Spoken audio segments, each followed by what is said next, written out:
Hello friends, आज के इस वीडियो में हम बात करने वाले हैं कि जो जनगणना 2027 है वो 1 अप्रैल से स्टार्ट हो चुकी है। तो जनगणना के लिए आप ऑनलाइन फॉर्म अपना खुद से फिल कर सकते हैं। इसके लिए आपको कहीं भी जाने की कोई ज़रूरत नहीं है ताकि आपकी जो जनगणना है वो इजीली हो सके। तो ऑनलाइन एप्लीकेशन फॉर्म आप कैसे फिल करोगे, आपको किन किन बातों का ध्यान रखना है, क्योंकि एक छोटी सी मिस्टेक आपका बहुत बड़ा नुकसान भी करवा सकती है। तो इसलिए आपने इस वीडियो का कोई भी पार्ट मिस नहीं करना, कंप्लीट वीडियो को वॉच करना है। तो जनगणना फॉर्म फिल करने के लिए आपने गूगल क्रोम पर censusindia.gov.in एंटर करना है। तो कुछ इस टाइप का इंटरफेस आपको शो होगा। तो यहाँ हमारे पास बहुत सारे ऑप्शंस हैं।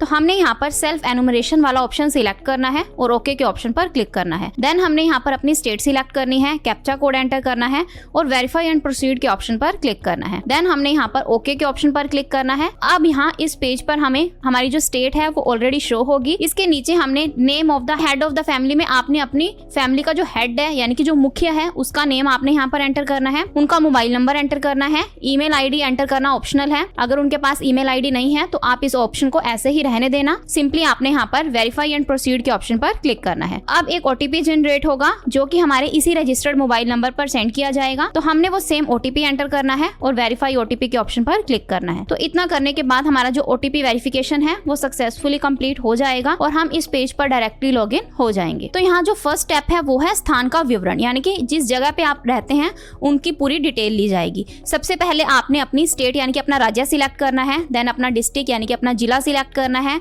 आपने एरिया का पिन कोड एंटर करना है और सर्च के ऑप्शन पर क्लिक करना है। अब आपको यहाँ पर मैप शो होगा, तो यहाँ से आपको अपनी लोकेशन ट्रैक करनी होगी और इस पॉपअप बॉक्स में हमने यस के ऑप्शन पर क्लिक करना है। फर्स्ट स्टेप कंप्लीट हो जाएगा। अब जो नेक्स्ट स्टेप है वो है जनगणना घर का विवरण। तो इसमें हमसे हमारे घर से रिलेटेड डिटेल्स मांगी जाएंगी। सबसे पहले जनगणना मकान के फर्श में प्रयुक्त प्रमुख सामग्री, यानी कि फर्श में आपके घर में जो फर्श लगा हुआ है उसमें किस सामग्री का यानी कि किस सामान का यूज हुआ है। मिट्टी, लकड़ी, पक्की ईंटें हैं, पत्थर है, सीमेंट है, तो आपने उसके बारे में यानी कि जो भी लगा हुआ है मटेरियल उसकी आपने यहाँ पर उसी ऑप्शन को आपने यहाँ पर सिलेक्ट करना है।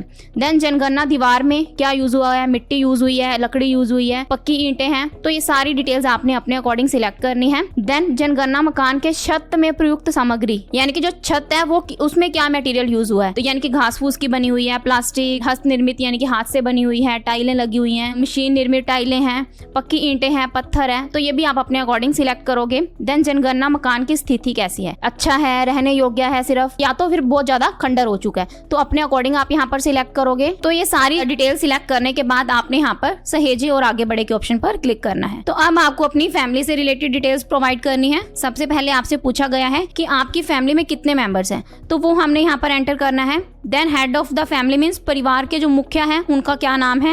हेड ऑफ द फैमिली का जेंडर सिलेक्ट करना है। नीचे हमसे जाति से रिलेटेड पूछा गया है कि आप किस जाति से हैं, यानी कि अनुसूचित जाति से हैं, अनुसूचित जनजाति से हैं या फिर अन्य। तो अनुसूचित जाति मीन्स आप एससी कैटेगरी से बिलोंग करते हैं, अनुसूचित जनजाति मीन्स आप एसटी कैटेगरी से बिलोंग करते हैं, अन्य में अगर आप ओबीसी कैटेगरी में आते हैं या फिर माइनॉरिटी में आते हैं या जनरल कैटेगरी में आते हैं तो वो आप यहाँ पर सिलेक्ट करोगे। देन हमसे यहाँ पर पूछा गया है कि मकान के स्वामित्व की स्थिति, यानी कि आपकी जो मकान की ओनरशिप है वो किसकी है, यानी कि आपका खुद का घर है या फिर आप किराए के मकान पर रहते हैं या फिर कोई अदर। ठीक है, तो ये भी आप अपने अकॉर्डिंग सिलेक्ट करोगे। देन हमसे यहाँ पर पूछा गया है कि घर में रहने के लिए कितने कमरे हैं, तो वो आप यहाँ पर सिलेक्ट करोगे। तो जितने भी एक है कमरा, 2 है, 3 है, वो अपने अकॉर्डिंग सिलेक्ट करोगे। देन विवाहित दंपति मीन्स मैरिड लोग कितने हैं, यानी कि कितने कपल्स हैं, तो उनकी नंबरिंग आपने यहाँ पर एंटर करनी है। तो ये सारी डिटेल्स एंटर करने के बाद सहेजे और आगे बढ़े के ऑप्शन पर क्लिक करना है। देन जो नेक्स्ट स्टेप है वो है पीने के पानी की फैसिलिटी से रिलेटेड। तो फर्स्ट ऑप्शन है हमारे पास सोर्स ऑफ वाटर, यानी कि पानी का सोर्स क्या है, यानी कि आप नल का पानी पीते हैं, फिल्टर वाटर पीते हैं, अनफिल्टर यानी कि अनुपचारित पानी पीते हैं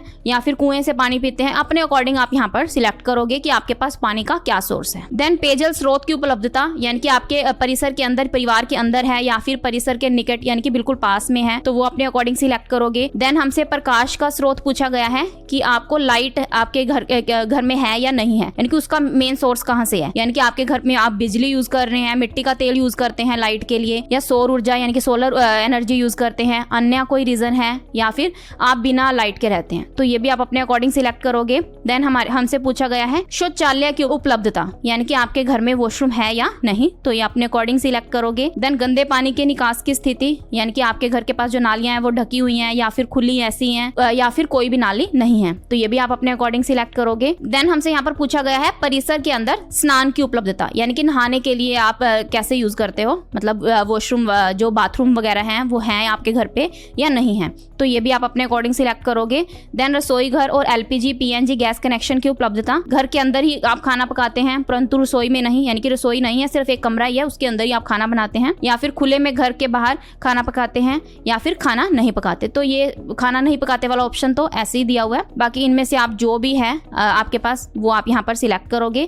देन खाना पकाने के लिए प्रयुक्त मुख्य ईंधन, यानी कि आप क्या यूज करते हैं खाना पकाने के लिए, कोई लकड़ी यूज करते हैं, फसल का अवशेष यूज करते हैं, उपला यूज करते हैं, पीएनजी या फिर एलपीजी गैस यूज करते हैं, तो ये भी आप अपने अकॉर्डिंग सिलेक्ट करोगे और सहेजे एंड आगे बढ़े के ऑप्शन पर क्लिक करेंगे। देन हमसे एसेट्स के बारे में पूछा गया है कि आपके पास कोई संपत्तियां हैं या नहीं है, तो वो आप यहाँ पर सिलेक्ट करोगे। सबसे पहले आपके पास कोई रेडियो या ट्रांजिस्टर है, या फिर पुराना रेडियो सेट है, मोबाइल स्मार्टफोन रेडियो सुनते हैं, या फिर कोई और आपके पास इंस्ट्रूमेंट है, तो ये आप अपने अकॉर्डिंग सिलेक्ट करोगे। अगर आपके पास इनमें से कुछ भी नहीं है तो आप यहाँ पर नो सिलेक्ट करोगे। देन आपके पास टेलीविजन है या नहीं है तो वो सिलेक्ट करोगे। अगर आपके पास इंटरनेट कनेक्शन लैपटॉप में है, मोबाइल में है, या फिर किसी अन्य डिवाइस में है, तो ये भी आप अपने अकॉर्डिंग सिलेक्ट करोगे।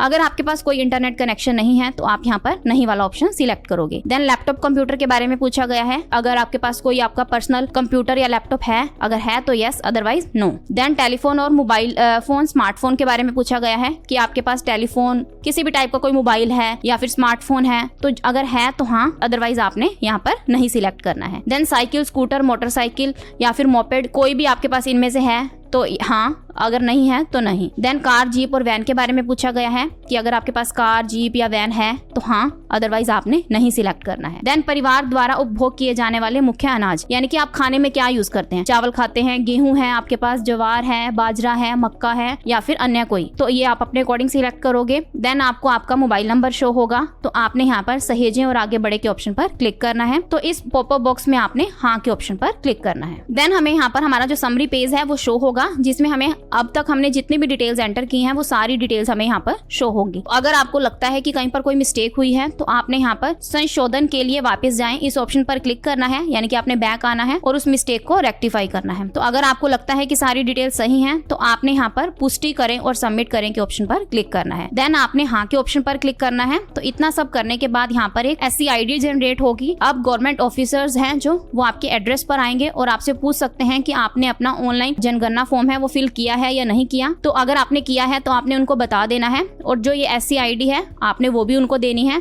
और उस बेस पर वो आपका सारा चेक करेंगे और आपकी जो जनगणना है वो कंप्लीट करेंगे। आज के टाइम में इन चीजों में क्या हो रहा है, बहुत ज्यादा स्कैम भी हो रहा है, क्योंकि वो क्या करते हैं, आपके एड्रेस पर कोई भी ऐसे फेक पर्सन्स आपके घर के एड्रेस पर आ जाते हैं और कहते हैं कि हम गवर्नमेंट की तरफ से आए हैं आपकी जनगणना कंप्लीट करने के लिए।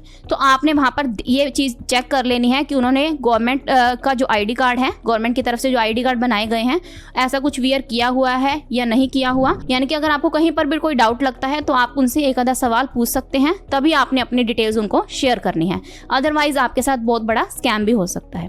तो आपने इन चीजों का भी ध्यान रखना है।